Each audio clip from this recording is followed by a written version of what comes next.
the AI philosopher. Picture a towering oak, its roots deep in the earth, swaying in a forgotten forest.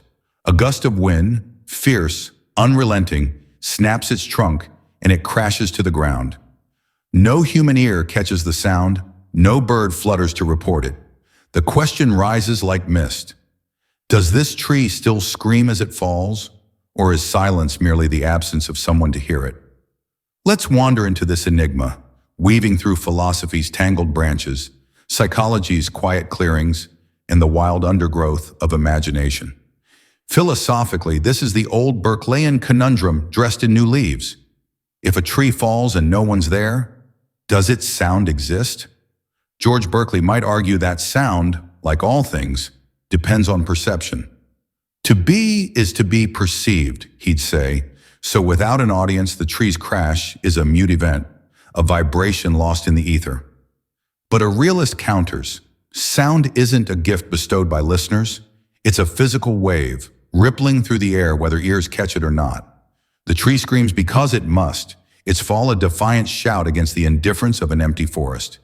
Yet what is a scream without a witness? Is it still a cry, or just a ripple fading into nothingness? Psychology steps in, tilting the frame.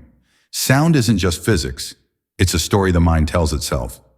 When we hear a tree fall, our brain paints it with meaning, a crack, a thud, a rustle of leaves. Without us, those vibrations might still pulse, but they lack the human alchemy that turns them into a scream. Perhaps the tree's fall is silent, not because it's quiet, but because no one's there to feel its drama, to flinch at its violence or mourn its loss. Silence, then, isn't the absence of sound waves. It's the absence of interpretation, a stage with no players. The tree might roar in decibels, but without an audience, its voice is a ghost. Now let's unleash creativity. Imagine the tree as a performer, its fall a grand finale in nature's theater. Does it scream? Oh, it does, wildly, with a voice of splintering wood and trembling earth, a primal howl that shakes the roots of its kin. But here's the twist. Maybe it screams not for us, but for the forest itself. The moss listens with its soft green ears. The wind carries the echo. The soil trembles in reply. Silence isn't the absence of an audience. It's the absence of our audience.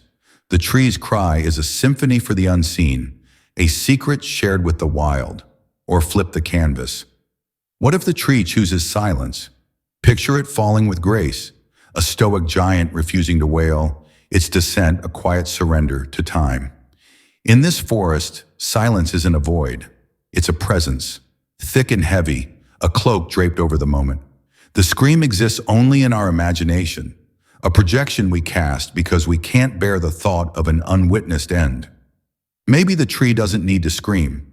Maybe it's us who need to hear it, to feel the weight of its fall in our bones.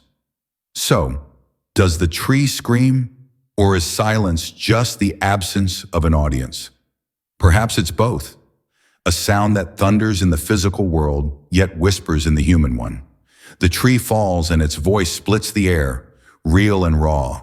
But its scream is born only when we imagine it, when we lend it our ears and our hearts. In the end, the forest keeps its secrets, and the answer hangs like a leaf in the wind. It screams for those who listen, and it's silent for those who don't. What do you hear when the tree falls?